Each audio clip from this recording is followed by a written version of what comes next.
उस बैठक में कहा गया कि इस एकजुटता दिखाई है, साफ कहा गया कि मुख्यमंत्री हेमंत सोरेन हैं और रहेंगे।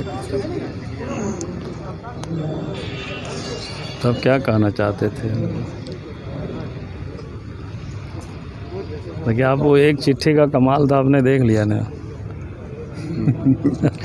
बाबूलाल जी, आपने राज्यपाल को पत्र लिखा, कह रहे हैं कि संवैधानिक अरे वही तो मैं आग्रह कर रहे हैं कि बचा लिया जाए, तो उन लोगों के पास आंकड़ा है, सब कुछ ठीक ठाक है, मतलब आप लोग अरे क्यों दबा रहे हैं? आंकड़ा से कोई मतलब नहीं है ना। अब विधानसभा के जो कार्यकाल है 1 साल से भी कम बचा हुआ है, खत्म बात है। तो संवैधानिक खतरा का मतलब क्या है बाबूलाल? अरे वही कहने हैं, अगर 1 साल से मुख्यमंत्री पहले भी चुनाव हार चुके हैं, उन्हीं के पिताजी चुनाव लड़ रहे थे तमाड़ से, क्या हुआ इसके बाद? उसके बाद फिर क्या करेंगे? फिर दूसरा को फिर शपथ दिलवाएंगे? तो ऐसे राजनीति लोकतंत्र को मजाक नहीं बनानी चाहिए। आपने एक गंभीर आरोप ये भी लगाया कि गांडे विधायक का जो सीट है उसके लिए 200 करोड़ रुपए का सौदा हुआ है, कहाँ से आपने? नहीं, मैंने कहा कि चर्चा सर्वत्र है भाई। अब झारखंड के गली गली में चर्चा है, गली गली में शोर है। तो आप इस बात से सहमत हैं? आप अरे सहमत की बात नहीं, हमने क्या कहा? हमने ये कहा कि चारों तरफ ये चर्चा है, बड़ी डील हुई है, राज्यसभा के सदस्य के बारे में डील हुआ है, पैसे के डील हुआ। सच्चाई क्या है हम कैसे जानेंगे? जो चर्चा, मैंने उस चर्चा की यहाँ बात कर रहा हूँ। अब जो हम सुनेंगे वो तो बताएंगे ना आपको। ये हम ने कहा कि अपने स्वेच्छा से वो अपने, अरे बाबा वही तो कह रहे हैं, हम कहाँ बोल रहे हैं कि उनकी स्वेच्छा से नहीं है।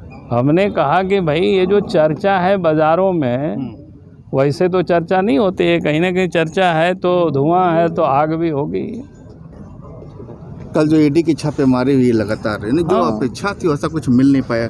क्या मिला होगा तो ईडी वालों से पूछो यार। मैं ईडी के तो मैंने लिखा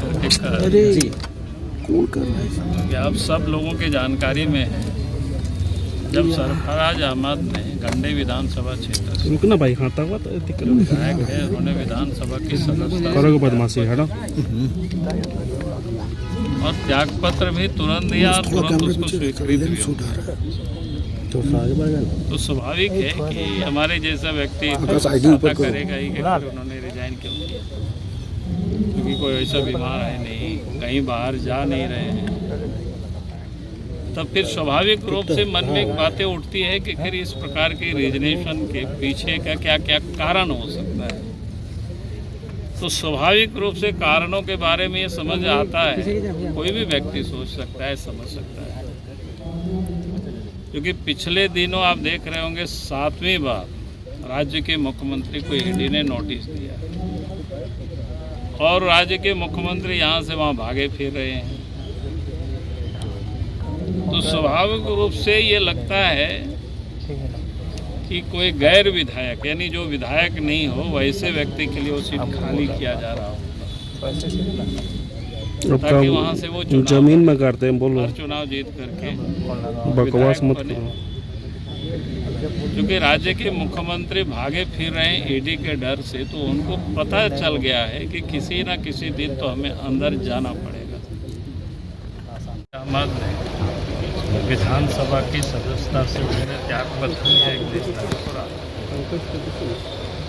तो स्वाभाविक रूप से हमने थोड़ा सा पता करने लगा कि कहीं उनका तबीयत तो नहीं हुआ, लेकिन सब लोगों ने कहा कि ऐसा कुछ नहीं है, स्वस्थ अच्छे हैं।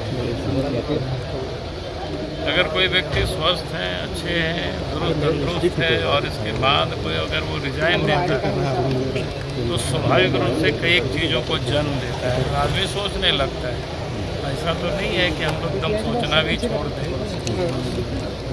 तो लगा कि आखिर जब स्वस्थ है और आप 1 साल से भी कम समय बचा हुआ है विधानसभा को चुनाव होने को, आखिर उन्होंने त्यागपत्र किया।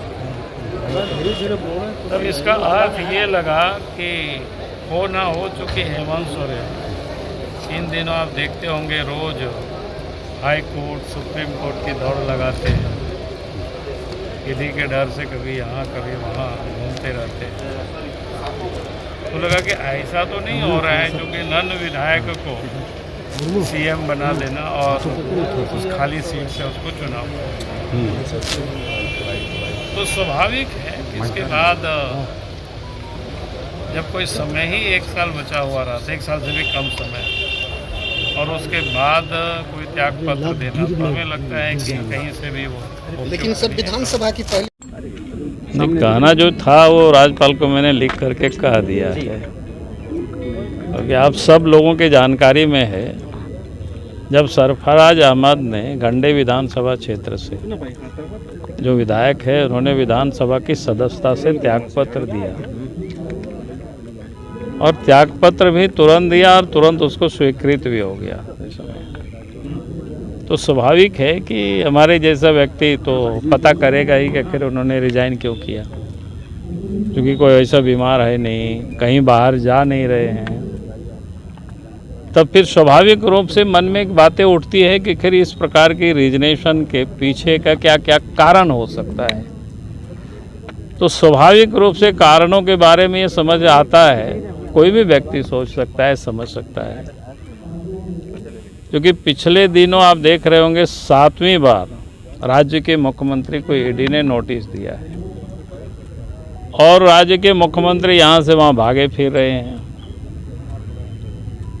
तो स्वाभाविक रूप से ये लगता है कि कोई गैर विधायक, यानी जो विधायक नहीं हो वैसे व्यक्ति के लिए वो सीट खाली किया जा रहा होगा